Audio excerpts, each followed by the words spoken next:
आपण जे सर्व आज या ठिकाणी आलेलो आहोत देवाच्या इच्छेने व योजनेने आपण येथे आलेलो आहोत. आपला विश्वास आहे देव आम्हाला इथे घेऊन आलेला आहे.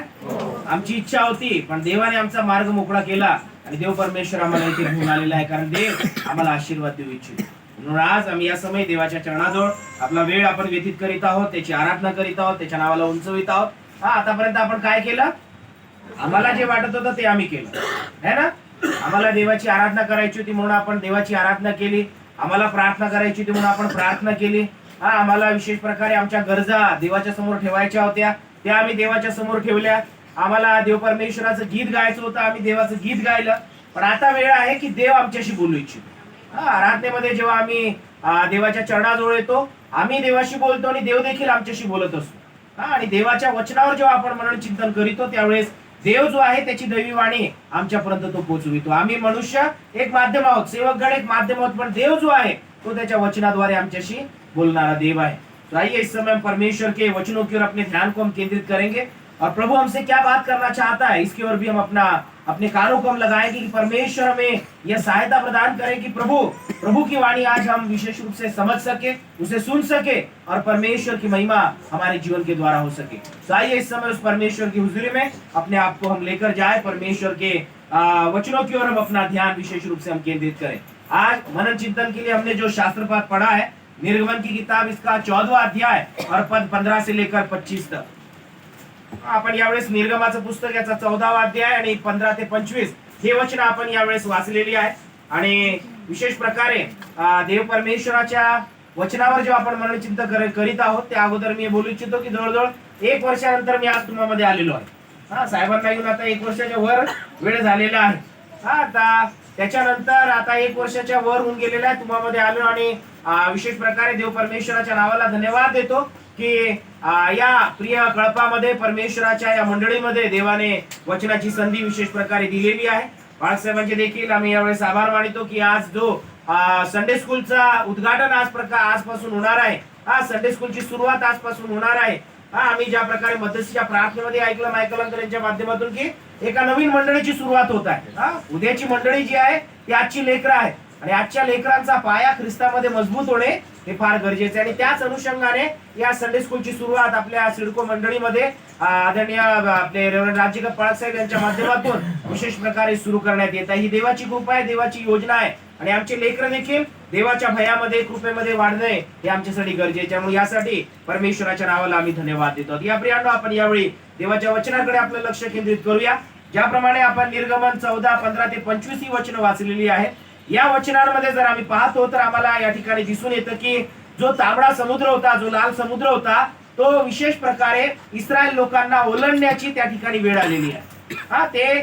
त्या फारोच्या विशेष प्रकारे त्या बंधनातून त्याच्या दासत्वातून सुटून आता देव परमेश्वराने जो कनान देश वचनदत्त देश जो त्यांच्यासाठी ठेवला त्या वचनदत्त देशाकडे त्यांनी जावे म्हणून ते या तांबड्या समुद्राजवळ, लाल समुद्राजवळ ते विशेष प्रकारे त्या ठिकाणी थांबलेले आहेत. पण ते थांबलेले असताना जर त्यांच्याकडे आपण पाहिलं या 14व्या अध्यायाच्या 1 ते 14 वचनं जर आम्ही पाहतो तर या ठिकाणी आम्हाला हे दिसून येतं की ते विशेष प्रकारे त्या मिस्र देशातून निघाले. मिस्र देशातून प्रवास करून फारो मोशे त्यांना ज्याप्रमाणे मार्गदर्शन करीत आहे मोशेच्या मागे मागे ते चाललेले आहेत. आणि त्यामध्ये आम्ही पाहतो की जेव्हा ते त्या तांबड्या समुद्रापर्यंत पोहोचलेले आहेत तेथवर येईपर्यंत त्यांच्यासाठी सर्व काही चांगलं होतं. मोशेच्या मागोमाग ते चालत होते. त्यांना एक नवीन आशा मोशेने दिली की देव तुम्हाला वचनदत्त देशामध्ये घेऊन जाऊ इच्छित आहे. जेथे दुधामधाच्या प्रवाह असलेले जे नद्या आहेत त्या ठिकाणी आहेत, अशा ठिकाणी परमेश्वर देव तुम्हाला घेऊन जात आहे. हा संदेश जेव्हा परमेश्वराकडून मोशेला प्राप्त झाला आणि मोशेने इस्रायल लोकांना सांगितला, आनंद करत आपण पाहत आहे की जे इस्रायल लोक आहे मोशेच्या मागे मागे चाललेले आहेत. पण काही लोक जे आहेत ते हे देखील म्हणत होते की आम्ही जेथे आहोत तेथेच ठीक आहोत, आम्ही जेथे आहोत तेथेच ठीक आहोत. मिस्र देशामध्ये आम्ही आहोत, गुलामगिरीमध्ये आहोत, या गुलामगिरीमध्येच आमचं बरं आहे, आम्हाला इथून जायचं नाही. कारण एक सवय पडली होती. की जी त्यांना विशेष प्रकारे सकाळी उठायचं आहे, त्यांच्या कामावर जायचं आहे, गुलामगिरीमध्ये जे काही काम त्या फारोच्या अधिकारामध्ये त्यांना प्राप्त झालेलं आहे ते काम त्यांना करावायचं आहे, परत रात्री यायचं आहे, जे काही दिवसभर त्यांनी कमवलेलं आहे त्याची जी काही त्यांना अन्न भाकर त्यांना भेटेल ती त्यांनी विशेष प्रकारे खायची आहे, परत झोपी जायचं आहे, परत सकाळी उठायचं आहे, परत कामावर जायचं आहे, हे त्यांचं नियमित चालू होतं. काही लोकांना त्या गोष्टीचा काय म्हणतो आपण, त्यांना ते आवडल्या किंवा त्यांच्या रूढी परंपरेमध्ये ते पडले की तसंच करायचं आहे, असंच जीवन आपल्याला जगायचं आहे, अशा प्रकारे देखील काही लोकांचं मत त्यामध्ये होतं. पण आम्ही जर पाहिलं जेव्हा ते मोशेच्या मागे निघाले त्यावेळेस वचनदत्त देशाची एक आशा घेऊन ते पुढे निघाले. आम्हाला वचनदत्त देशामध्ये परमेश्वर देव जो आहे तो घेऊन जात आहे. मोशेच्या माध्यमातून देवाने त्यांना सांगितलं मी जो आहे तो आहे. परमेश्वराने सांगितलं की मैं जो हूं सो हूं.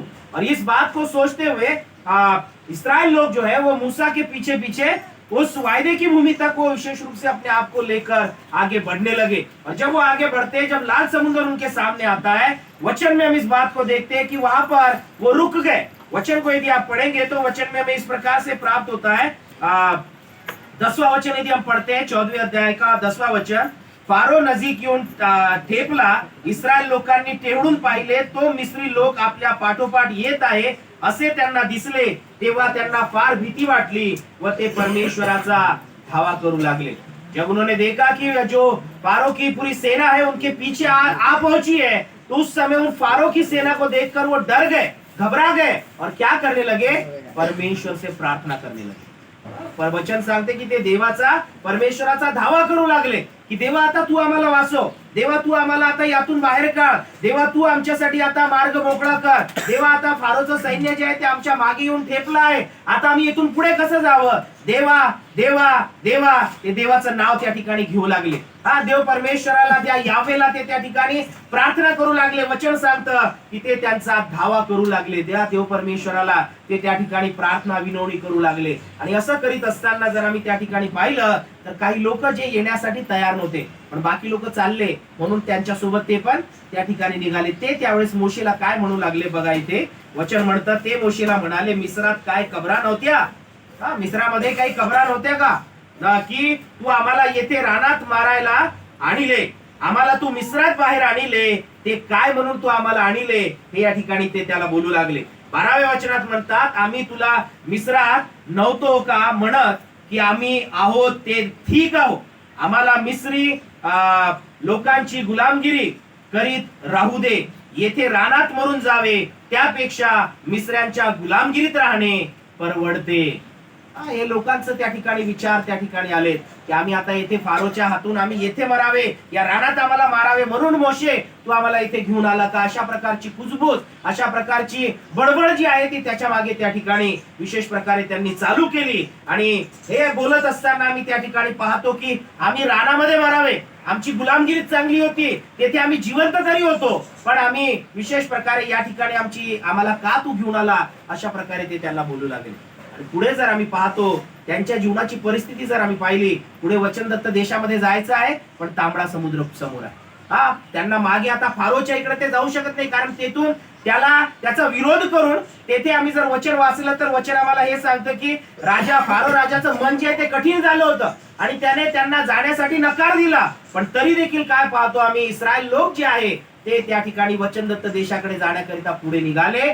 ते निघाले जेव्हा तांबड्या समुद्रापर्यंत येऊन ते पोहोचलेले आहेत, आता ते बुचकळ्यात पडले, आम्ही पुढे जाऊ की आम्ही मागे जाऊ, आम्ही पुढे त्या तांबड्या समुद्राच्या पुढे पलीकडे आम्ही कसं जाऊ आणि मागे तरी आम्ही कसं जाऊ, कारण आता मागे जाऊ तर जी फारोची सेना आहे ती आम्हाला मारून टाकेल, आम्ही इथून पुढे आता जिवंत राहणार नाही. अशा परिस्थितीमध्ये जर आम्ही त्यांच्या परिस्थितीचा विचार केला, जणू काही त्यांनी काय निर्णय घेतला याचा त्यांना त्या ठिकाणी पस्तावा होऊ लागला की आम्ही कशाला इथे आलो, आम्ही तेथेच बरे होतो. अशा प्रकारची परिस्थिती आम्ही त्यांच्या जीवनामध्ये पाहतो. आमच्या जीवनामध्ये अनेक वेळा अशी परिस्थिती येते, आम्ही पुढेही जाऊ शकत नाही मागेही जाऊ शकत नाही, आम्ही सँडविच होऊन जातो अनेक वेळा, आहे ना. कोण कोण होतं सँडविच? मी तर होतो, तुम्हापैकी होते कोणी? आमच्या जीवनामध्ये ही परिस्थिती येत असते की आम्हाला पुढेही जाता येत नाही, आम्हाला मागेही जाता येत नाही, आम्ही एका ठिकाणी येऊन थांबून जातो, स्टक होऊन जातो की आता काय करावे आम्हाला कळत नाही. आणि अशा वेळेस आम्ही काय करतो, देवाचा धावा करू लागतो, देवाची प्रार्थना करू लागतो. आणि आम्ही त्या ठिकाणी जर पाहतो 13व्या वचनामध्ये मोशे जो आहे तो त्यांना एक आश्वासन देत आहे. इस्रायल लोक जे आहे ते बुचकळ्यात पडले. इस्रायल लोकांना वाटू लागला आता सर्व काही संपलं, आता आमचं काहीच होऊ शकत नाही, आता आम्ही येथे मरणार आहोत. कारण ते काय म्हणू लागले की आम्हाला रानात मारायला तू येथे आणले काय? तेथे कबरा नव्हते काय? आम्ही तेथे मेलो असलो पण तू इथे मारायला आम्हाला घेऊन आणलं. त्यांना असं वाटू लागलं की आता सर्व काही संपलंय, आता पुढे काहीच नाही. एक डेड एंड जो आहे तो त्यांच्या समोर त्या ठिकाणी आला आहे. पुढे जाण्याचा मार्ग त्यांच्यासाठी नाही. आता ते जिवंत राहू शकत नाही, आता ते मरणार आहेत हा विचार त्यांच्या समोर आला. पण पहा मोशे त्यांना 13व्या वचनामध्ये काय म्हणतो. मोशे लोकांना म्हणाला, भिऊ नका, स्थिर उभे राहा आणि परमेश्वर आज तुमचे जे तारण करील ते पहा. कारण ज्या मिस्री लोकांना तुम्ही आज पाहत आहात ते पुन्हा कधीही तुमच्या नजरेस पडावयाचे नाहीत. परमेश्वर तुम्हासाठी लढेल, तुम्ही शांत राहा. एक संदेश त्या ठिकाणी मी पाहत आहे मोशेद्वारे इस्रायल लोकांना देण्यात आला. जी परिस्थिती तुम्ही पाहत आहात, ज्या बुचकळ्यामध्ये तुम्ही पडलेले आहात, पुढे जाऊ शकत नाही, मागे जाऊ शकत नाही, अशा परिस्थितीत जेव्हा तुम्ही आहात, परमेश्वर देव त्यांना सांगू इच्छित आहे की भिऊ नका, स्थिर उभे राहा. जिथे आहात तिथे तुम्ही उभे राहा असं परमेश्वर त्यांना सांगत आहे. ते काय करत आहे? ते परमेश्वराचा धावा करीत आहे. पण पुढे जर आपण पाहतो, देव परमेश्वर आम्हाला बुचकळ्यातून बाहेर काढण्याकरिता, अडलेल्या परिस्थितीतून बाहेर काढण्याकरिता आम्ही काही करू शकत नाही, अशा स्थितीमध्ये देव आम्हाला एक संदेश देऊ इच्छितो. देव परमेश्वर आमच्या जीवनामध्ये कार्य करू इच्छितो. देव परमेश्वर आम्हाला त्या परिस्थितीतून बाहेर काढू इच्छितो. परमेश्वर देव आमच्या जीवनामध्ये तो अद्भुत प्रकारे चमत्कार करू इच्छितो. पण आम्ही जर या ठिकाणी पाहिलं, इस्रायल लोक जे आहे ते देवाचा धावा करीत होते. चांगली गोष्ट की वाईट गोष्ट? चांगली गोष्ट की वाईट गोष्ट? चांगली गोष्ट आहे देवाचा धावा करणे. आपण पण आपल्या जीवनामध्ये जेव्हा संकट येतात, जेव्हा आजारपण येते, कसल्या प्रकारची समस्या येते, आम्ही जेव्हा बुचकळ्यात पडून जातो, पुढे जाऊ शकत नाही, मागे जाऊ शकत नाही, त्यावेळेस आम्ही काय करतो? आम्ही प्रार्थना करतो. इस्रायल लोकांनी पण ते बरंच केलं. इस्रायल लोक काही चूक करत नव्हते, ते पण देवाचा धावा करत होते. पण देव बघा त्या परिस्थितीमध्ये त्यांना काय म्हणतो. जर आपण 15वं वचन वाचलं, ते आम्हाला 15वं वचन या ठिकाणी सांगतं. परमेश्वर त्यांना काय म्हणाला? कोणीतरी वाचा मोठ्याने. मग परमेश्वर मोशेला म्हणाला, मग परमेश्वर मोशेला म्हणाला, जो मोशे इस्रायल लोकांना आश्वासन देत आहे की तुम्ही भिवू नका, स्थिर उभे राहा, तुम्ही घाबरू नका, तुम्हासाठी देव लढणार आहे, तुमच्यामध्ये देव परमेश्वर कार्य करणार आहे, तुम्ही शांत राहा, हे मोशे बोलत आहे. पण देव मोशेला काय म्हणाला बघा. मग परमेश्वर मोशेला म्हणाला, माझा धावा करीत का बसलास? माझा धावा करीत का बसलास? देवाने प्रश्न विचारलेला इथे, त्यांच्यासमोर प्रश्न केलेला आहे. तुम्ही धावा का करत बसलेला आहे? तुम्ही प्रार्थना करत का बसलेला आहात? तुम्ही माझं नाव का तुम्ही घेत बसलेला आहात? हे परमेश्वर देव त्यांना त्या ठिकाणी बोलत आहे. हम यहाँ पर देखते हैं कि वो परमेश्वर उनसे बात करता है. मूसा के द्वारा वो कहना चाहता है कि तुम मेरा नाम क्यों यहाँ पर ले रहे हो? तुम मेरी प्रार्थना क्यों कर रहे हो? माझा धावा का करत आहात? तर परमेश्वर देव त्यांना म्हणतो, प्रश्न करून परमेश्वराने एक उत्तर दिलेलं आहे. काय म्हणतो शेवटचा भाग? इस्रायल लोकांना सांग, इस्रायल लोकांना सांग, पुढे चला, पुढे चला. इस्रायल लोकांना सांग, पुढे चला. परमेश्वर देव हे सांगू इच्छितो, जेव्हा बुचकळ्यात आम्ही पडतो, जेव्हा आम्ही प्रार्थना करीत बसतो, आम्ही एका ठिकाणीच थांबून म्हणतो की देव तू इथेच कार्य कर. पण देव काय सांगू इच्छितो? पुढे चला, पुढे चला. हे देव परमेश्वराने इस्रायल लोकांना हा संदेश दिला. आम्ही देवाचा धावा करीत बसून काही होणार नाही. आमचा विश्वास आम्ही ठेवतो, पण विश्वास जो आहे तो कृती विना फार जिवंत आहे, डबल जिवंत आहे ना. कृती विना मेलेला आहे. विश्वास आम्ही ठेवत आहोत. देवा तू माझ्या जीवनामध्ये कार्य कर, देवा माझ्या जीवनामध्ये तू असं कर, माझ्या जीवनामध्ये तसं कर. पण देव म्हणतो पुढे चला. देव परमेश्वर म्हणतो पुढे चला. फक्त विश्वास ठेवून चालत नाही, विश्वासाने काम करणं, विश्वासाने कृती करणं हे फार गरजेचं आहे. विश्वास ठेवून फक्त आमच्या जीवनामध्ये देवाचा चमत्कार घडून येणार नाही. फक्त विश्वास ठेवून देव परमेश्वराचं अद्भुत कृत्य घडणार नाही. वचन जरी सांगतं की विश्वास केल्याने आमचं तारण होतं, हे विश्वास केल्याने तारण प्राप्ती तर झाली. येशू ख्रिस्तावर आम्ही विश्वास ठेवला, तो विश्वास येशू ख्रिस्तावर आहे. पण आता आमच्या जीवनाची परिस्थिती जर बदलायची आहे, तारण प्राप्त करून जर आता आमच्या जीवनामध्ये जे संकट आहेत, अडचणी आहेत, कारण ह्यात आमच्या जीवनामध्ये येणार आहे. संकट अडचणी आमच्या जीवनातून दूर होणार नाहीत. कारण जो ख्रिस्तामध्ये जीवन जगू इच्छितो, तिमोथेच्या पत्रामध्ये आम्ही पाहतो की जे ख्रिस्तामध्ये भक्तिपूर्णरित्या जीवन जगू इच्छितात त्यांच्या जीवनामध्ये क्लेश येतील, त्यांची ताडना होईल, त्यांच्या जीवनामध्ये दुःख येतील. ते तुम्ही बाजूला सारू शकत नाही. दुःख तुम्ही तुमच्या जीवनातून बाजूला करू शकत नाही. पण देव परमेश्वर आम्हाला हे सांगू इच्छितो की विश्वास करून चालत नाही, विश्वासाने कृती करणं गरजेचं आहे. इस्रायल लोक धावा करीत होते, चांगली गोष्ट आहे, पण देवाने काय सांगितलं? माझा धावा करीत काय बसलास? माझा धावा करीत काय बसलास? आता इस्रायलांना सांग की पुढे चला. त्यांच्या समोर तर तांबडा समुद्र होता, त्यांच्या समोर अडचण होती. पुढे कसे जाणार? पुढे ते जाऊ शकत नाही, पुढे पाऊल टाकू शकत नाही, पाण्यामध्ये ते पाऊल टाकू शकत नाही. आणि सर्वांनाच पोहणं येईल असं नाहीये. वचन म्हणते ते समुद्र होतं. समुद्र निश्चित अर्थाने जर आम्ही विचार केला तर त्याचं पात्र काही लहान नसेल. आमची जशी नदी गोदावरी नदी आम्ही पाहतो की तेवढंच पात्र नसेल, त्या समुद्राचं पात्र किती मोठं असेल. आणि जर देव परमेश्वर त्यांना म्हणत आहे पुढे चाला, तर त्या लोकांच्या जीवनामध्ये जर आम्ही पाहिलं तर विविध प्रकारचे प्रश्न त्यांच्या समोर आले असतील, विविध प्रकारचे विचार त्यांच्या समोर आले असतील की आम्ही पुढे तर जायचं आहे, पण पुढे जायचं कसं?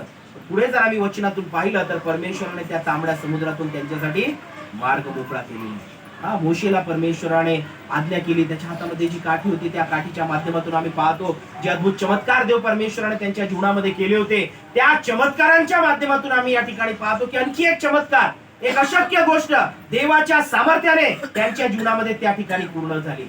केव्हा? जेव्हा ते पुढे चालण्याकरिता तयार झालेले.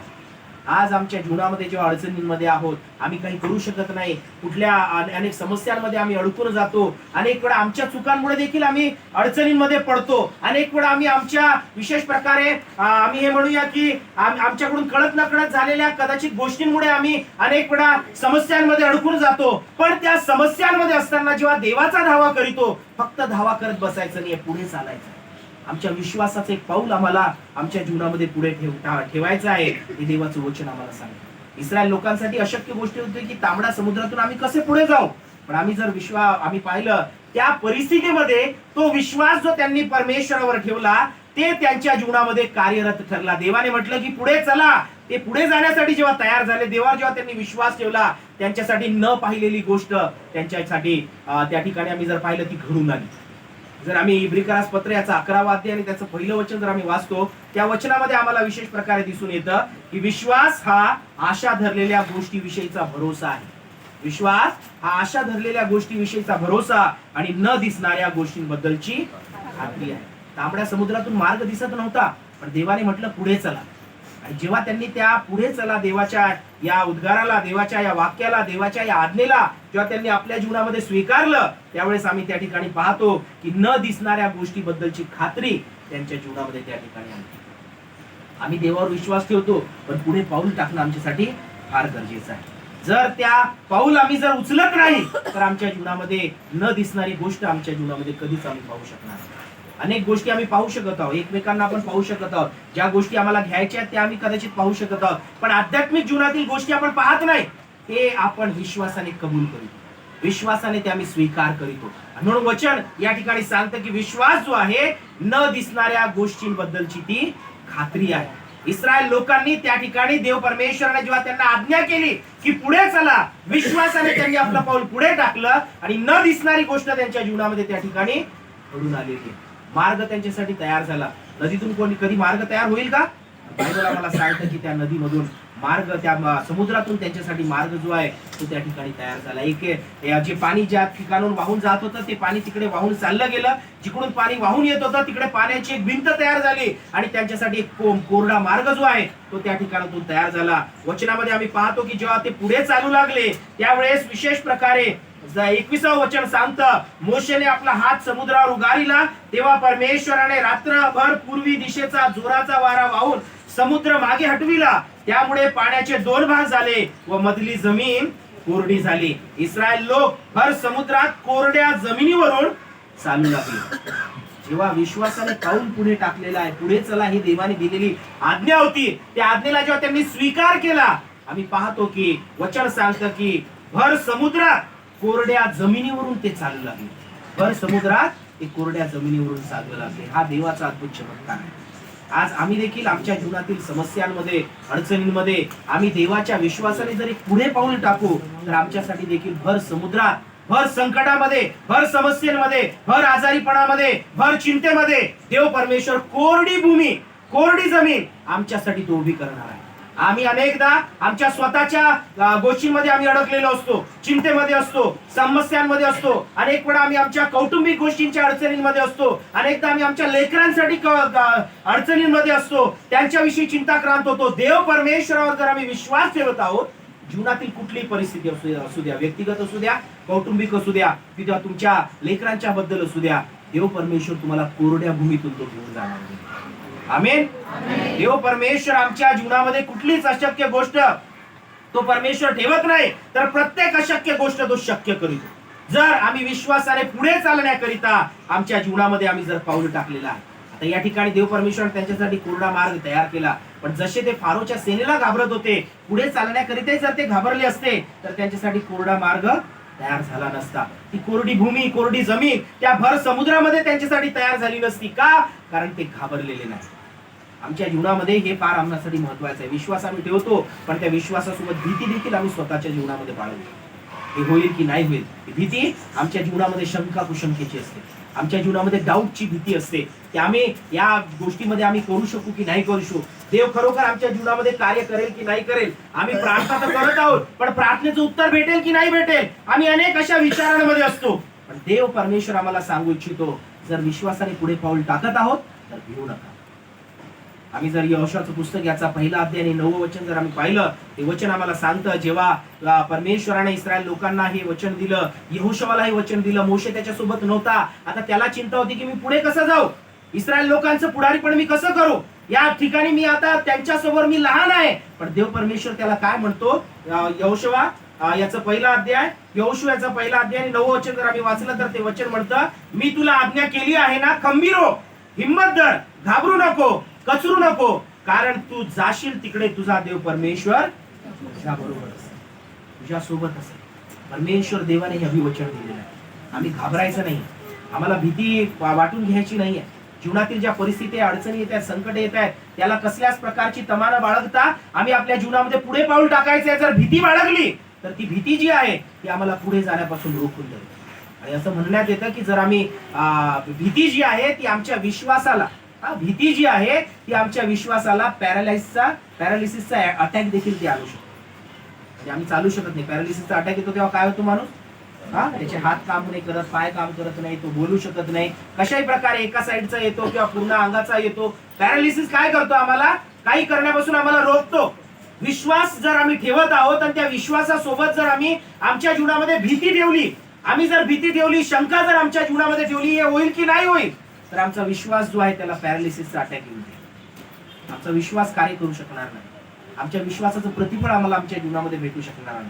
आमच्या विश्वासाचा आशीर्वाद जो आहे तो आमच्या जीवनामध्ये आम्हाला भेटू शकणार नाही. त्या विश्वासाने भर समुद्रात कोरडी जमीन विशेष प्रकारे तयार करणारा जो चमत्कार आहे तो आमच्या जीवनामध्ये घडणार आहे. कारण आम्ही विश्वास तर ठेवत आहोत, पण त्याच्यासोबत आम्ही भीती देखील ठेवत आहोत. शंका कुशंका देखील आमच्या जीवनामध्ये आम्ही ठेवलेले आहे. देवाचं वचन आम्हाला हे देखील सांगतं नवीन करारामध्ये की जर आम्ही मोहरीच्या दाण्या इतका विश्वास ठेवला तर देव परमेश्वर आमच्या जीवनामध्ये अद्भुत चमत्कार करतो. त्या मोहरीच्या दाण्या इतक्या विश्वासाने जर आम्ही डोंगरास म्हटले की इथून उपटून समुद्रामध्ये टाकला जा, ते देखील होणार आहे. देव परमेश्वर म्हणतो मोहरीच्या दाण्याचा इतका विश्वास, त्या मोहरीच्या दाण्याच्या इतक्या विश्वासामध्ये आम्ही जर पुढे पाऊल टाकत आहोत, देव आमच्या जीवनामध्ये अद्भुत कार्य निश्चित अर्थाने तो करणार आहे. देवाची इच्छा आहे की विश्वासाने पाऊल पुढे टाकायचं आहे, मागे नाही हटायचं आहे. जिथे तिथेच फक्त थांबून राहू नका, स्तब्ध राहू नका. आध्यात्मिक जीवनामध्ये देखील तसंच राहू नका. तर आमच्या जीवनामध्ये आम्हाला पुढे पाऊल टाकणं गरजेचं आहे, पुढे जाणं गरजेचं आहे. देवाने आम्हाला यासाठी निवडलं आहे की आम्ही पुढे पुढे जात राहू. आम्ही मागे येत राहावं असं नाहीये,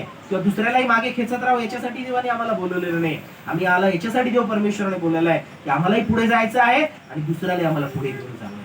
देव परमेश्वराने यासाठी आम्हा प्रत्येकाला पाचारण केलेलं आहे. देव परमेश्वराने यासाठी आम्हाला त्याची ओळख करून दिलेली आहे.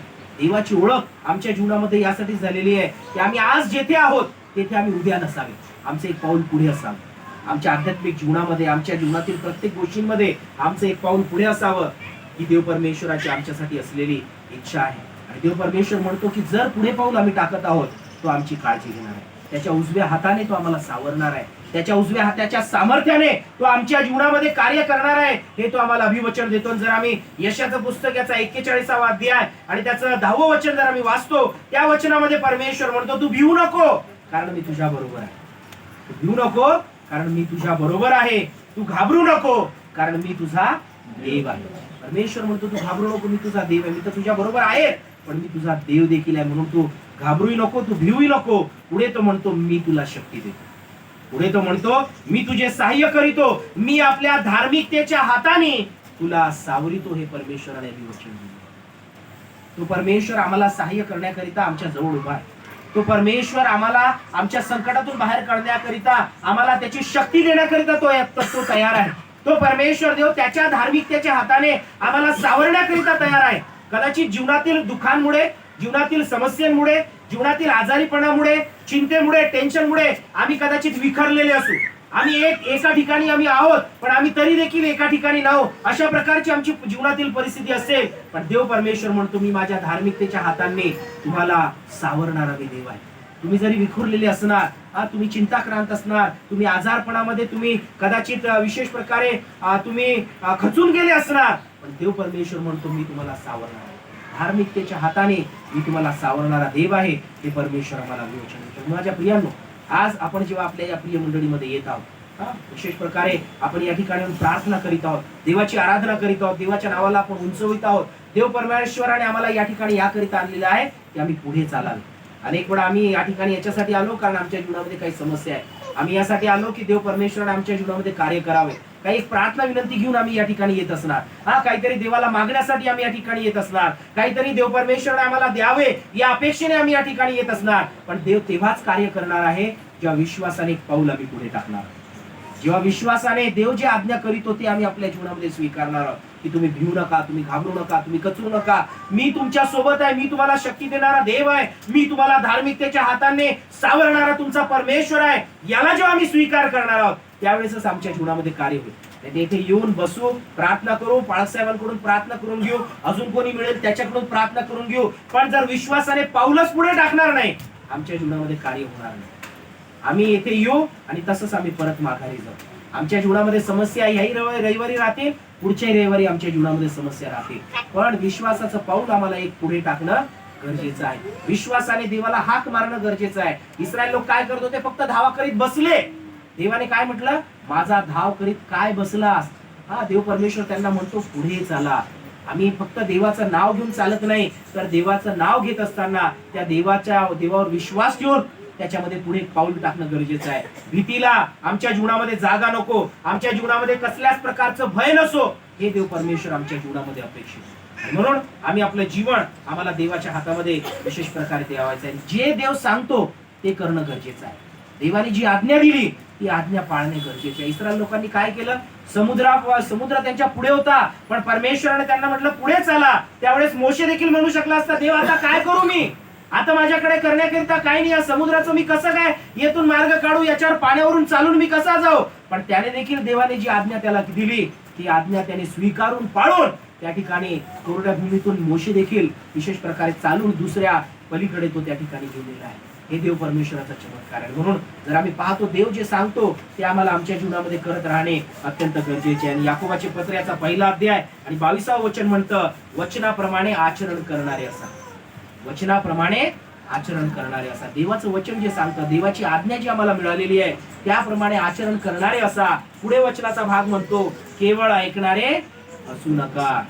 रविवारी आलो, कानामध्ये काहीतरी घेतले, एका कानाने ऐकले, दुसऱ्या कानाने सोडून दिले. इथे आलो तोपर्यंत चांगल्या विश्वासामध्ये आहोत आणि बाहेर गेलो तर आम्ही तो विश्वास विसरून गेलेलो आहोत. परत रविवारी येऊ, परत आम्ही ऐकू, एका कानाने ऐकू, दुसऱ्या कानाने सोडून देऊ. देव परमेश्वर म्हणतो ऐकणारे असू नका. जर आम्ही फक्त ऐकणारे असू तर वचन म्हणतं अशाने तुम्ही स्वतःची फसवणूक करीत आहात. जर आम्ही फक्त ऐकणारे झालो ना तर आम्ही देवाची फसवणूक करीत नाही, आमच्या शेजारी बसलेल्या व्यक्तीची फसवणूक करीत नाही, आम्ही स्वतःची फसवणूक करीत. आणि म्हणून वचन म्हणतं वचनाप्रमाणे आचरण करणारे तुम्ही असं आहे. देव परमेश्वराने आम्हाला दिलेली आज्ञा आहे. आम्ही जर जुन्या करण्यातील उदाहरण एक पाहिलं, दुसऱ्या राज्याचं पुस्तक याचा 5वा अध्याय जर आम्ही पाहतो, त्या 5व्या अध्यायामध्ये आम्हाला एका व्यक्तीविषयी सांगण्यात येते. देवाच्या सेवकाने त्याला सांगितलं की जा आणि यार्देन नदीमध्ये जाऊन 7 वेळा बुचकळा घे. आम्ही त्या ठिकाणी पाहतो की तो काय म्हणू लागला, माझ्या देशामध्ये, माझ्या गावी काय तिथे नद्या नव्हत्या का? तेथे जाऊन मी काय माझ्या त्या ठिकाणी पाण्यामध्ये बुचकळा घेऊ शकत नाही का? मी त्या ठिकाणी जाऊन बरं होऊ शकत नाही का? पण देवाने त्याला सांगितलं होतं, देवाच्या सेवकाने त्याला म्हटले होते की जाऊन यार्देन नदीमध्ये घे. आणि तो त्या ठिकाणी मी पाहतो त्याचा इगो समोर आला, हा त्याचा मीपणा पुढे आला आणि तो म्हटला की मी ते करणार नाही. पण त्याचा एक सेवक त्याच्याजवळ येऊन म्हणतो, बाबा त्या देवाच्या सेवकाने तुला मोठं काय करण्याकरिता सांगितलं? मोठं कठीण काही तुला काही सांगितलेलं नाहीये. जे तुला सांगितलं ते जर तू केलं तर तू बरा होशील. तुला जर यापेक्षा कठीण काही सांगितलं असतं तर ते तू केलं नसतंस काय? तर तो आम्ही पाहतो त्या ठिकाणी नामान कोडी जो आहे तो म्हणतो की निश्चित ते मी केलं असतं. आणि मग यार्देन नदीमध्ये जाऊन तेव्हा तो त्या ठिकाणी जेव्हा भूतकाळ घेतो आणि वचन आम्हाला सांगतं की त्याचं शरीर जे आहे जे कोडाने भरलेलं होतं ते लहान बालकाप्रमाणे त्याचं शरीर झालं. लहान लेकरांचं त्वचा कशी असते, एकदम कोमल मऊ तशी जी त्वचा आहे ती त्याची त्वचा त्या राजाची पुन्हा तशी झाली. देवाच्या सांगण्याप्रमाणे जर आम्ही करतो त्यावेळेस देव अशक्य गोष्टी शक्य करतो. देवाची आज्ञा जर आमच्या जीवनामध्ये आम्ही पाळतो, देव परमेश्वर आमच्या विचाराने कदाचित ते आमच्या शक्ती पलीकडे आहे, पण देवाच्या शक्ती पलीकडे काहीच नाही. आणि म्हणून आम्ही इस्रायल लोकांच्या जीवनामध्ये पाहतो त्यांनी तांबडा समुद्र पार करून ते वचनदत्त देशाकडे अग्रेसर झाले. आज आमच्या जीवनामध्ये देवाने वचनदत्त देश ठेवलेला आहे, देवाने आमच्यासाठी आशीर्वाद ठेवलेला आहे. पण विश्वासाने एक पाऊल तुम्हाला आणि मला आज आमच्या जीवनामध्ये आम्हाला घ्यावयाचं आहे. आमच्या आध्यात्मिक जीवनामध्ये एक पाऊल आम्हाला पुढे टाकावयाचं आहे. आणि जर हे पाऊल आम्ही पुढे टाकलं तर निश्चित अर्थाने देव परमेश्वर आमच्या जीवनामध्ये आम्हाला आशीर्वाद देईल. आमच्या जीवनामध्ये आम्ही नेहमी पुढे चालावं, आम्ही मागे न चालावं. आणि म्हणून या प्रिय मंडळीकरिता हीच प्रार्थना आहे की देव परमेश्वराने आपल्या प्रिय मंडळीस पुढे आणि पुढे घेऊन जावं. आम्ही देवाचे विश्वासणारे लोक आहोत, आम्ही एक देवाचे इस्रायल आहोत. आणि जर आम्ही देवाच्या सोबत आपलं जीवन जगत आहोत तर देव परमेश्वर आम्हाला सांगतो पुढे चला. आणि आज निश्चित अर्थाने परमेश्वराने आपल्या प्रिय मंडळीला आशीर्वादित केलेलं आहे. बाळासाहेबांच्या सेवेच्या माध्यमातून जी पाळकीय सेवा आपणास प्राप्त होत आहे त्या माध्यमातून मंडळीची वाढ झालेली आहे. परमेश्वर आपल्या प्रिय मंडळीला पुढे घेऊन चालत आहे. आणि आज एक नवीन ऐतिहासिक गोष्ट घडत आहे की संडे स्कूलचं देखील उद्घाटन जे आहे ते आपल्या प्रिय मंडळीमध्ये होत आहे. हे पुढे चालण्याचं परमेश्वराने दिलेला एक आज्ञा, एक आदेश आहे. तो आमच्या जीवनामध्ये स्वीकारून आपण आपल्या प्रिय मंडळीची वाढ त्या प्रभूमध्ये होत राहू हीच परमेश्वर चरणी आम्हाला प्रार्थना करायची. आम्हाला मागे नाही यायचं आहे, आम्हाला पुढे जायचं आहे. हा परमेश्वराने विशेष प्रकारे विविध प्रकारे आपल्या प्रिय मंडळीला सक्रिय केलेला आहे. कारण देव परमेश्वर तुमच्या विश्वासाप्रमाणे जे पाऊल तुम्ही उचलत आहात त्यामध्ये परमेश्वर तुम्हाला पुढे घेऊन जात आहे. आणि देव परमेश्वर अशाच प्रकारे प्रिय मंडळीला पुढे घेऊन जाव. बाळासाहेबांची सेवा देखील परमेश्वराने अधिक आणि अधिक फलद्रूप करावी. आध्यात्मिक दान वरदानांनी आपली प्रिय मंडळी भरलेली असावी आणि प्रभूमध्ये पुढे चालणारी असावी हीच परमेश्वर चरणी आम्ही यावेळेस प्रार्थना करूया. या आपण देवाच्या चरणाजवळ जाऊया आणि प्रभू परमेश्वराला हेच म्हणूया, इस्रायल लोकांना जसे त्याने म्हटले की माझा धावा काय करीत बसला आहे, तुम्ही पुढे चला. आम्ही देखील आपल्या जीवनामध्ये केवळ धावाच करत बसू नये, फक्त प्रार्थनाच करत बसू नये, देवाचं नावच फक्त घेत राहू नये, तर देवामध्ये आम्ही आपले पुढे पाऊल टाकत विश्वासाने आम्ही पुढे जाऊया हे देव परमेश्वर आमच्या जीवनामध्ये अपेक्षित आहे. माझ्या प्रियानो, या त्या प्रभूकडे आपण आपली दृष्टी लावूया आणि प्रभूला म्हणूया की प्रभू पुढे चालण्यास तू आमचं सहाय्य कर. आमच्या जिवंत परमेश्वर आम्ही यावेळेस तुझ्या चरणाजवळ येत आहोत, तुझे उपकार मानित आहोत, तुझी स्तुती करीत आहोत कारण तू आमचा जिवंत देव आहे. आणि प्रभू आज विशेष प्रकारे या प्रिय मंडळीला प्रभू परमेश्वरा तू आशीर्वादित केलेला आहे. प्रभू राया गत दिवसांमध्ये प्रभू या प्रिय मंडळीला प्रभू अधिक पुढे चालण्याकरिता प्रभू तू शक्ती आणि सामर्थ्य देत आहे. म्हणून आम्ही यावेळी तुझ्या नावाला धन्यवाद देत आहोत. बापा आज तुझं वचन सांगत आहे इस्रायल लोकांना तू म्हटलेस की फक्त धावा करीत बसू नका, फक्त माझं नाव घेत राहू नका, तर विश्वासाने पुढे चला, पाऊल टाका. तुमच्या जीवनामध्ये जी काही भीती आहे, भय आहे त्याला बाजूला सारा आणि देव परमेश्वराच्या आज्ञेचा स्वीकार करीत आपल्या जीवनामध्ये पुढे आणि पुढे अग्रेसर व्हा.